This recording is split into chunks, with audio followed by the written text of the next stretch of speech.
இன்றைக்கி நான் வந்து வெரைட்டி ரைஸ், அதாவது லெமன் ரைஸ் வந்து எப்படி செய்கிறதுன்னு சொல்லி தர போகிறேன். வாங்க வீடியோக்குள்ளே போகலாம்.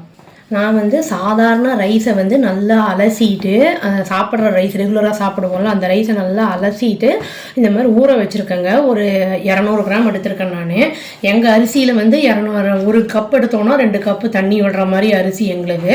அதான் பொல பொலான்னு ஓரளவுக்கு நல்லாவே பொல பொலான்னு இருக்கும். அது உங்களோட அரிசி எப்படியோ அதை மாதிரி அதுக்கு ஏற்ற மாதிரி வந்து நீங்கள் வந்து தண்ணியை ஊற்றி ஒரு 10 நிமிஷம் ஊற வச்சுக்கலாம். இப்போ வந்து கடுகு, உளுத்தம்பருப்பு, கடலைப்பருப்பு அதெல்லாம் வந்து சும்மா எல்லாம் சேர்த்து ஒரு 1.5 கரண்டி எடுத்துருக்கேன், 1.5 ஸ்பூன் எடுத்துருக்கேங்க, சாரி.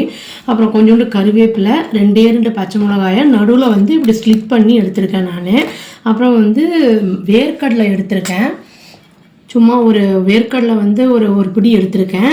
அப்புறம் தேவையான அளவு உப்பு, மஞ்சத்தூள் கொஞ்சம், அப்புறம் லெமன் ஜூஸ் வந்து 2 லெமனோட ஜூஸை வந்து எடுத்திருக்கேன் நான். அப்புறம் தேவையான அளவு எண்ணெய் எடுத்திருக்கேங்க. இப்போ இதுக்கு வந்து வெங்காயம், பூண்டு எல்லாம் சில பேர் போடுவாங்க, நான் போடுறது இல்லை. இப்போ எப்படி செய்கிறதுன்னு பார்க்கலாங்க.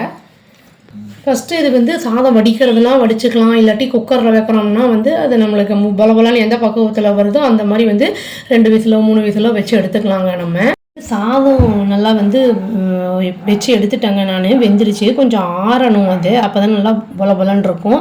அதுவும் இல்லாமல் நம்ம வந்து தாளிச்சுட்டு கொஞ்சம் வந்து சாப்பிட்றதுக்கு கொஞ்சம் நேரம் முன்னாடியே நல்லா வந்து 2-3 ஹவர்ஸ் முன்னாடியே நல்லா அந்த எலுமிச்சம்பழம்லாம் பிழிஞ்சு வச்சுட்டோம்னா அந்த புளிப்பு தன்மையோட நல்லாயிருக்கும். ஊறுறது நல்லா தெரியும். சூடாக வந்து பிழிஞ்சிட்டு அப்படியே சாப்பிட்டோம்னா அந்த அளவுக்கு நம்மளுக்கு டேஸ்ட் தெரியாது.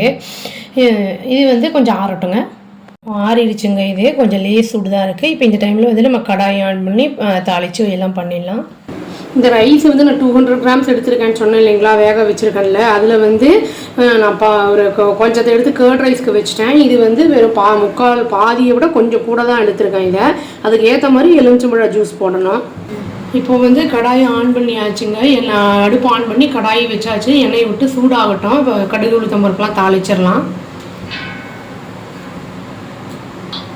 இப்போ கடுகு உளுத்தம்பருப்பு, கருவேப்பிலை, பச்சை மிளகாய் எல்லாம் தாளிச்சிடலாங்க. முந்திரி வேணும்னா போட்டுக்கலாம், முந்திரி இல்லை, அதனால் வேர்க்கடலை போட்டேன். இப்போ இந்த எண்ணெயிலேயே நம்ம வந்து மஞ்சள் பொடி, உப்பு போட்டு நல்லா வந்து மிக்ஸ் பண்ணிடலாம். இல்லைன்னா சாதத்தோடு போடும்போது சரியாக பெரட்டாக வராது. கொஞ்சம் ஃப்ரை ஆனவுடனே நம்ம சாதம் போட்டு கலந்துடலாம் ரைஸை.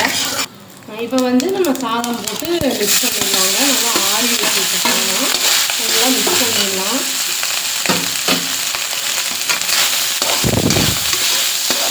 மஞ்சப்பொடி வந்து நம்ம ரொம்ப ஜாஸ்தியாக போட்டால் ஒரு மாதிரி நாக்கு வந்து மறக்க போன மாதிரி ஆயிடும். கொஞ்சம் கம்மியாக நார்மலாக போட்டு கண்டு நல்லது. கலருக்காக போட்டோம்னா ஒரு மாதிரி மறக்க போன மாதிரி ஆயிடும். வேணும்னா இனி கொஞ்சம் மஞ்சப்பொடி போட்டுக்கலாம்.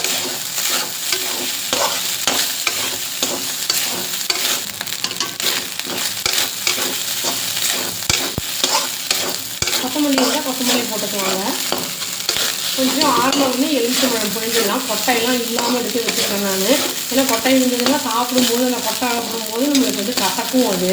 அதனால தான் சாதம் வச்சுருக்கோம் இல்லைங்களா, எல்லாம் ரெடி பண்ணி இதில் வந்து லெமன் ஜூஸை போட்டு நல்லா ஈவனாக மிக்ஸ் பண்ணிடலாங்க. எவ்வளோ புளிப்பு வேணுமோ அவ்வளோ போட்டுக்கலாம். நான் கொஞ்சம் புளிப்பு வந்து நல்லா தெரிகிற மாதிரி தான் போடுவேன். சில பேர் வந்து வெறும் கம்மியாக போடுவாங்க. அது வந்து மஞ்சள் சாதத்தில் வந்து சும்மா தாளித்த மாதிரி இருக்கும். புளிப்பு போட்டால் தான் அது லெமன் ரைஸ் மாதிரி இருக்கும். இப்போ வந்து இதை வந்து ட்ரான்ஸ்ஃபர் பண்ணிடலாம் சாப்பிட்ற இது பிளேட்டுக்கு. அவ்வளோதாங்க, டேஸ்டியான லெமன் ரைஸ் வந்து ரெடி ஆகிடுச்சு. நம்மளுக்கு வந்து ஸ்கூலுக்கெல்லாம் போகிறாங்க அப்படின்னா இந்த லெமன் ஜூஸை வந்து நம்ம ஏதாவது வந்து 2 நாளைக்கு அந்த மாதிரி எடுத்து வச்சிட்டோம்னா டக்குன்னு வந்து முடிச்சிடலாம். அந்த டைமில் பிழிஞ்சுக்கிட்டெல்லாம் இருக்க வேண்டாம். இதுக்கு வந்து உருளைக்கிழங்கு வறுவல், அப்புறம் கருணக்கிழங்கு இந்த ரோஸ்ட்டு, வாழைக்காய் ரோஸ்ட்டெல்லாம் செட் ஆகும். நான் இல்லைங்கிறனால சிப்ஸே போதும்ட்டாங்க. அது அப்புறம் ஊறுகாய் கூட தொட்டு சாப்பிடுவாங்கங்க. இதுக்கு கர்நாடகாவில் எலுமிச்சம்பழம் சித்திரன்னான்னு சொல்லிட்டு சொல்லுவாங்க. அதுக்கு வந்து தேங்காய் சட்னியை கூட தொட்டு சாப்பிடுவாங்க. ரொம்ப டேஸ்டியாக இருக்கும். இது ஊற இனி நல்லாயிருக்கும். ட்ரை பண்ணி பார்த்துட்டு எப்படி இருக்குன்னு சொல்லுங்கள். அவ்வளோதாங்க. Thank you. Please do like, share and subscribe our channel and click the all option and tap the bell icon. Thank you.